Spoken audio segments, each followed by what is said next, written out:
Alors Stéphanie Germani, on va se détendre comme toujours avec Trinidad qui est un petit peu à cran parce que comme elle n'est pas sur scène et qu'elle ne sera pas sur scène avant 2050. C'est ça à peu près. Oui. on vous rajoute 20 ans toutes les semaines. C'est ça. Voilà, donc elle est en surchauffe. Faut que ça sorte. La parole se libère. Allez-y. Alors, entre inceste, viol et consentement de mineurs, je vais tenter de vous faire rêver un peu. Quand on voit le nombre de victimes, bientôt la norme sera d'avoir été abusé. On aura peut-être le mouvement #NotMe pour dénoncer ceux qui n'ont rien subi et dont tout le monde s'en fout. Ils chanteront inceste de citron, lemon incest. J'ai pas les mêmes traumas que la moyenne.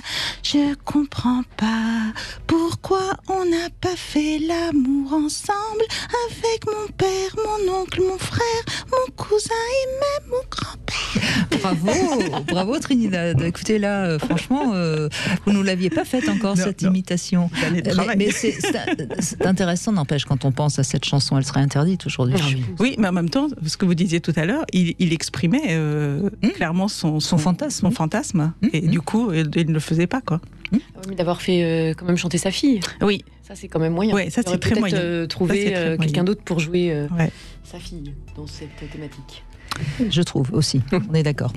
Mais bon. Donc souvent ces abus arrivent parce qu'on tombe dans le panneau. Je vous propose de tomber sur un panneau. Vous allez me dire, mais quel panneau? Quel panneau, Trinidad? Celui de la départementale des 316. Avec moi sur la route des 316.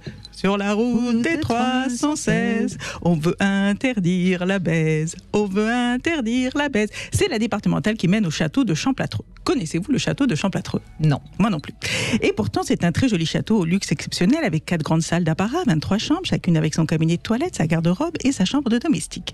On peut le louer après une partie de chasse ou chasser l'amoureux pour une partie de plaisir avec comme but de faire l'amour dans toutes les pièces. Pensez-y pour le prochain confinement. Vous enverrez la facture à Véran.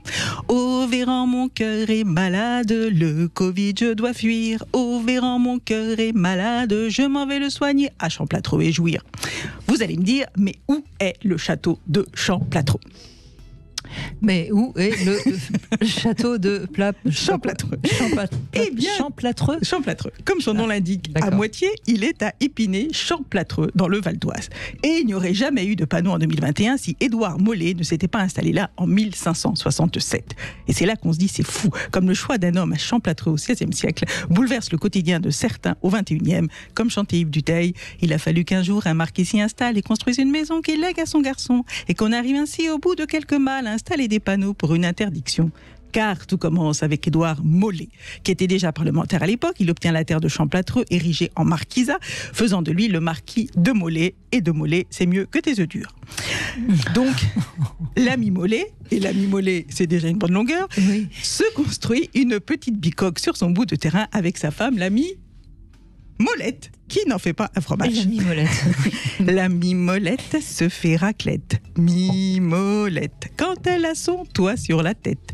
Mimolette. Et c'est son descendant, le comte Mathieu François Mollet, qui construit le château entre 1751 et 1757 avec le pognon de sa femme, qui portait bien son nom, Bonne Félicité Bernard. C'était plus facile pour le comte de faire les comptes avec la fortune de Bobonne. À partir de là, le château est passé de Mollet en Mollet, ce qui nous fait une belle jambe, jusqu'en 1885, où il reste une seule et unique héritière, une gonzesse. Clotilde de la Ferté-Mans, duchesse de Noailles, par son mariage. Et depuis, chez les Noailles de Champlâtreux, les hommes sont mères de père en fils. Je vous laisse un temps pour les situer. Oui, non, mais ça va. En 2001, le grand-père, le duc François de Noailles, a 95 ans et a été maire 69 ans.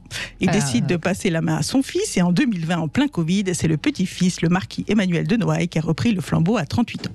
Savez-vous comment on appelle les habitants de Épinay-Champlâtreux? Non. J'aurais aimé que ce soit les plâtriers du champ d'épines, mais non, ce sont les spinaciens. Eh bien, entre 2001, fin du mandat de Papy, et 2021, l'année d'Emmanuel, 7 spinaciens ont dû casser leur pipe parce qu'on est passé de 75 à 68 habitants. 7 spinaciens et 7 spinaciennes ont claqué dans la ville de Champlâtreux. Et en parlant de pipe, on arrive au fameux panneau de la D316. Notre Emmanuel de Noailles a beau descendre de la famille de Mollet, il n'aime pas les poules. Il a fait installer un énorme panneau au-dessus de celui qu'indique la direction du château pour interdire la prostitution dans sa commune. Tu te dis quand même, sur 68 habitants, une superficie de 3,59 km², t'as pas besoin de surveillance. Quand il y a une pute qui arrive, tu dois la repérer de loin. A priori, oui, quand même. Bonjour, je m'appelle Ursula. Si tu veux, moi, pouvoir écarter cuisses pour hériter des mollets de coq. Eh bien non, Manu ne veut même pas qu'elles approchent. Il t'explique ça en 3 pictogrammes sur le même panneau. Une femme penchée sur une voiture, une caméra et une maison avec une enveloppe. Traduction, tu es filmé si tu te tapes une pute, tu recevras directement chez toi par la poste dans une enveloppe une amende de 1 500 €. Prends-toi ça dans le masque. Parce que si tu enlèves le masque, tu rajoutes 165 €. Et c'est pas fini, si tu te tapes une deuxième poule, l'infraction devient délit et l'amende passe à 3 750 €. Ça fait cher la pipe. Mais c'est comme ça. Chez les descendants des mollets, il vaut mieux avoir une demi-molle ou 6 mollets dans son slip molletonné que de molester la moldave ou chatouiller la gueuse. Ah, pas mal. Je veux dédier ce poème à toutes les putes qu'on aime pendant des instants tarifés et qui, depuis le Covid, n'ont même plus le droit d'être humides avant le couvre-feu Champlâtreux. Notre marquis de Noailles aurait pu faire de l'humour sur son panneau, le 2 pictogrammes, écrire à Champlâtreux, tu ranges ta queue, chez Emmanuel, garde ta quenelle, chez le marquis de Noailles, remise ton attirail. Alors, il y a des protestations, le panneau a été vandalisé et la mairie a porté plainte. Mais qu'est-ce qu'ils ont, ces Emmanuel, à tout vouloir contrôler? Entre Emmanuel Macron et Emmanuel de Noailles, on n'a plus de vie. Quelle a été la relation homme-pute dans cette famille pour prendre ces mesures? Mélodie d'amour chante à ton cœur, Emmanuel, mais tout espoir est perdu. Les prostituées n'ont plus rien dans leur escarcelle, elles peuvent plus vendre leur cul. Le client peut choisir entre payer l'amende ou payer 180 €, un stage de sensibilisation à la lutte contre l'achat d'actes sexuels. Ce qui serait bien, c'est que l'argent de l'amende aille aux prostituées. La prostitution, c'est comme le Covid. On a beau prendre des mesures, interdire, mettre des amendes, il y a toujours des clusters. Alors, je vous ai raconté cette histoire pour réveiller votre côté princesse à la vie de château, mais notre marquis de Noailles, maire d'Épinay-Champlâtreux, n'est malheureusement pas le seul à avoir installé ce genre de panneau. Vous le trouvez aussi à Valence, dans un quartier de Lille, et à Bruxelles, où il a finalement été retiré. Donc, je conclurai cette chronique en disant « Laisse tomber les filles, et laisse grandir les enfants. Oublie ta bistouquette, range-la dans ta braguette ou contente-toi d'une branlette. » Oui, ben écoutez Trinidad, bravo, parce que sans vous, nous n'aurions pas connu cette histoire d'Épinay-Champlâtreux. C'est quand même, on se sent quand même beaucoup plus cultivé, non, Stéphanie Germani? En tout cas, ça nous aura bien amusé. C'est fou quand même. Enfin bon, de toute façon, la prostitution, les clients maintenant sont pénalisés, donc on sait qu'ils n'ont plus le droit d'aller voir les putes et ils le savent. Donc c'est pas la peine de mettre des panneaux et de les filmer, etc. Enfin, je veux dire, il doit quand même avoir un petit problème, quand même. monsieur Mollet là. Parce que sur 68 habitants, prendre des mesures pareilles, c'est quand même. Oui. C'est peut-être parce qu'il n'y a pas 69 habitants. C'est ça qui lui pose problème.